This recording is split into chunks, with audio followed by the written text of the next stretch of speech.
Hey, this is Heath with DoMyOwn.com. Today we're diving into the essential steps for maintaining a warm season lawn throughout the year.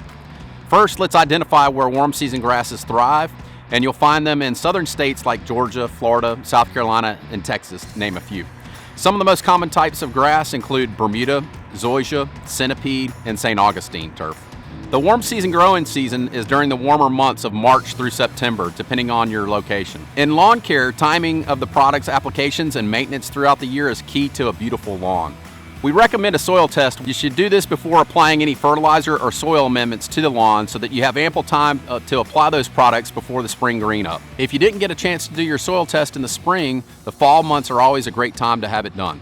We recommend a soil test once per year in the spring or the fall. So if you get your soil test back and it indicates that you need to adjust your soil with either lime or sulfur, winter is a good time to do that.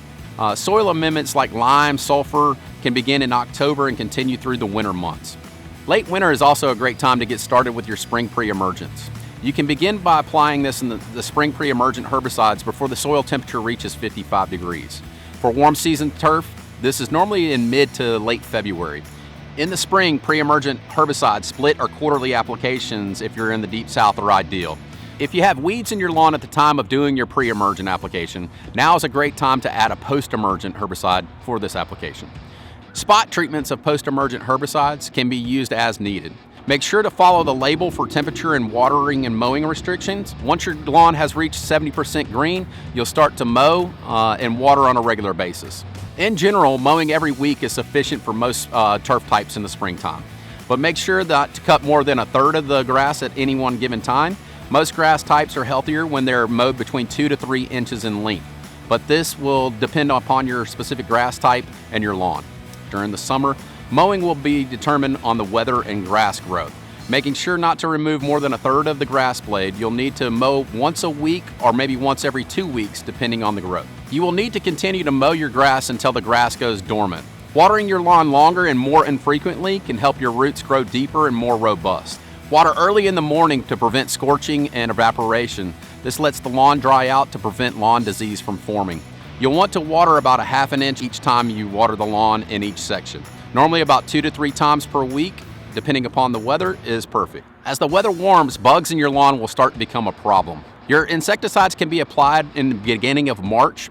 These months are also when you would get started to fertilize your lawn. Your grass should be at least 75% green before you do your first nitrogen-based fertilizer application. This is because with warm season turf grass, if you fertilize before the last cold snap, you run the risk of damaging the turf. Depending upon where you're at in the country, your first application could be anywhere from February to May. You'll also want to consider doing a core aeration that can break up the soil compaction. This can also affect your spring pre-emergent barrier. So if you do an aeration, you should do it before laying down a pre-emergent. Now let's talk about dethatching your lawn. If you have a thatch built up, that can prevent products from being able to penetrate into the soil.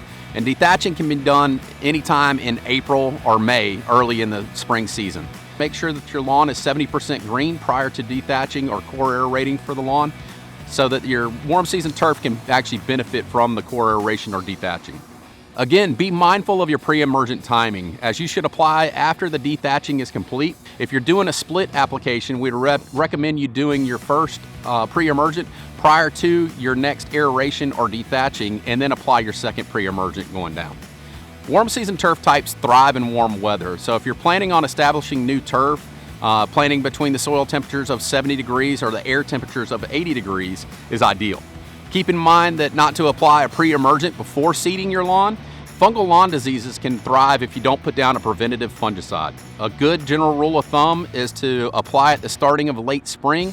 Since fungicides can build up resistance, it's a great idea to rotate.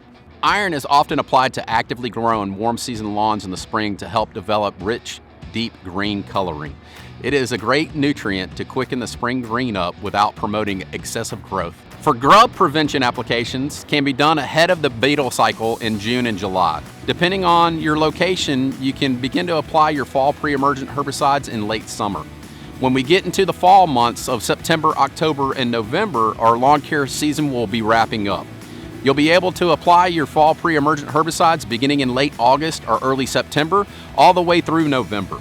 A good rule of thumb is to apply your fall pre-emergent herbicides when your soil temperatures are 70 degrees and dropping. But make sure that if you're doing split applications, you get the pre-emergence timing right per the label. Make sure to follow the labels for any products that you use and precise application instructions. And there you have it. Following through with a well-planned warm season lawn care schedule all year long will help you keep your lawn beautiful. Thanks for watching.